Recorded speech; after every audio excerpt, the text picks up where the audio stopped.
Grandes civilizações.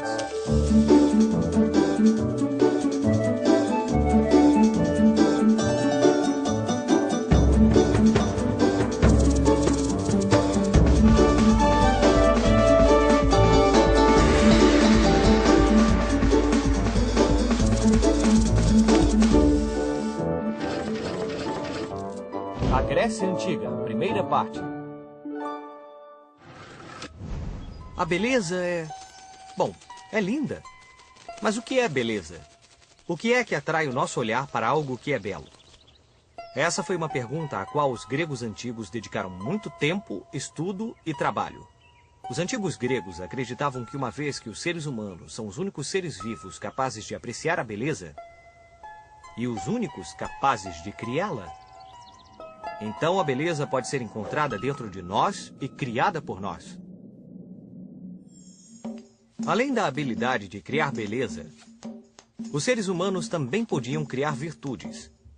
A virtude é uma capacidade especificamente humana e consiste em querer alcançar a perfeição em cada aspecto da vida. Ou seja, os seres humanos deviam cultivar a beleza e a virtude, e essa era uma ideia muito profunda. Aliás, se há uma coisa que os antigos gregos fizeram bem, foi desenvolver grandes ideias. De fato, muitos dos princípios da sociedade moderna e o modo como o mundo é visto e pensado hoje foram influenciados por essas pessoas que viveram no Mar Egeu há 2.600 anos. A Ilíada e a Odisseia. Existem duas histórias muito importantes que contêm a essência do espírito grego. Tcharam! A Ilíada e a Odisseia. Assim como alguns filmes ou livros são hoje muito populares, na Grécia Antiga, estas foram as histórias que todos contavam. Eram histórias épicas, com antigos guerreiros que usavam armaduras reluzentes e capacetes de bronze decorados com crinas de cavalo. Eles lutavam bravamente uns contra os outros pelo amor de uma bela dama. Obrigado, obrigado. Eu sou Homero e não só criei as maiores histórias do meu tempo, mas também escrevi muitos poemas. Eu não sou demais. A Ilíada narra a história de uma famosa guerra, a Guerra de Troia. Ela durou 10 anos e começou com um concurso de beleza. Acontece que Paris, príncipe de Troia, foi nomeado um dos jurados para eleger a mais bela das deusas. Afrodite, que era a deusa do amor, estava muito ansiosa para vencer e prometeu a Paris que, se ela ganhasse, iria dar a ele o amor da mulher mais bela do mundo. Eu prometo a você a mais bonita do mundo, mas eu tenho que ganhar, tá? Como Afrodite ganhou, Paris se sentiu no direito de raptar Helena, a mais bela mulher da época.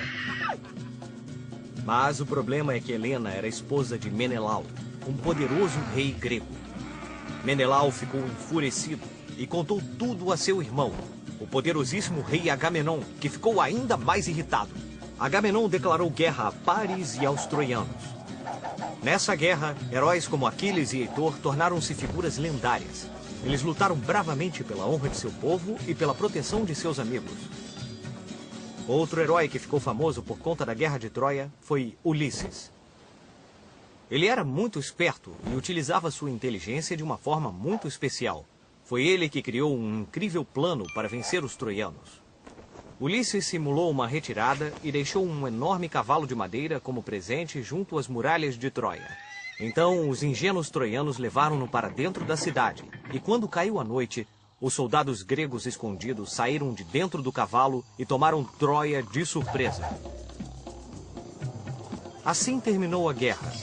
Tudo graças a esse artifício inteligente de Ulisses, que deu a vitória aos gregos. Esta é a história da Ilíada e de como terminou a Guerra de Troia. Nossa próxima história é a Odisseia. Esse livro narra as aventuras de Ulisses, que demorou 10 anos para poder voltar à sua terra natal. Ulisses viveu aventuras incríveis. Lutou contra monstros marinhos, sereias sedutoras, gigantes de um olho só, bruxas malvadas e muitas outras peripécias. Vamos voltar um pouco para falar de quem escreveu essas duas histórias que são a base de toda a literatura ocidental. Bem, acredita-se que foram narradas pela mesma pessoa, Homero, um poeta cego. Infelizmente, ainda sabemos muito pouco sobre esse misterioso trovador, mas ele continua influenciando nossa forma de contar histórias há milhares de anos. Atenas. O reino da Grécia Antiga não era tão organizado como o país é hoje. Na verdade, a cultura grega foi a soma de muitas cidades individuais e de um grande número de povos independentes. Não houve da cidade capital, onde toda a riqueza e poder estivesse concentrado, como houve no Egito e na Pérsia naquele momento. Cada cidade, a polis, tinha seu próprio governo, mas todas tinham acordado que faziam parte do mesmo grupo, o que chamamos de Grécia Clássica. Havia milhares de polis espalhadas ao longo de toda a costa do mar Mediterrâneo. Mas quem quisesse realmente estar na crista da onda no século V a.C., sem dúvida deveria dar uma volta por Atenas. Atenas foi uma das cidades mais importantes e hoje é o símbolo da cultura grega. A Acrópole era o lugar onde se construíam os edifícios mais importantes. Esse é o imponente Partenon, um dos templos mais admiráveis da Grécia Clássica, destinado a honrar a deusa Palas Atena, protetora de Atenas e cujas virtudes eram a inteligência e a sabedoria. Esse monumento foi construído como parte de um grande projeto de Péricles. Eu não quero me gabar, mas eu, Péricles, sou o maior governador que Atenas já teve. Péricles pensou que a melhor maneira de honrar a deusa Palas Atena era fazer de Atenas o lugar ideal para os filósofos, os artistas e os cientistas da época morarem e trabalharem. Sócrates, Platão e Aristóteles viveram em Atenas. 3 grandes filósofos que ainda são considerados alguns dos mais inteligentes do mundo. Atenas foi o primeiro lugar do universo onde se começou a desenhar a ideia de uma democracia, que significa governo do povo. A ideia dos atenienses era criar um governo no qual todos os cidadãos livres participassem das decisões e pudessem debater seus resultados. Logo, se cada pessoa era capaz de gerar virtudes, então qualquer pessoa teria todas as habilidades necessárias para governar, não é mesmo? Na verdade, hoje todos os cidadãos participam das decisões através do voto.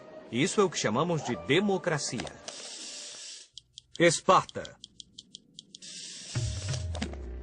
Na península do Peloponeso viviam os espartanos, um povo temido que dedicava sua vida à arte da guerra e cuja maior virtude era a valentia. Se você fosse espartano, sua preparação para a guerra começaria muito cedo na vida. Para começar, por lei, os espartanos deviam ser fortes e saudáveis. Em outras palavras, se alguma criança nascesse com algum problema físico, seria jogada de uma montanha e deixada à mercê de animais selvagens.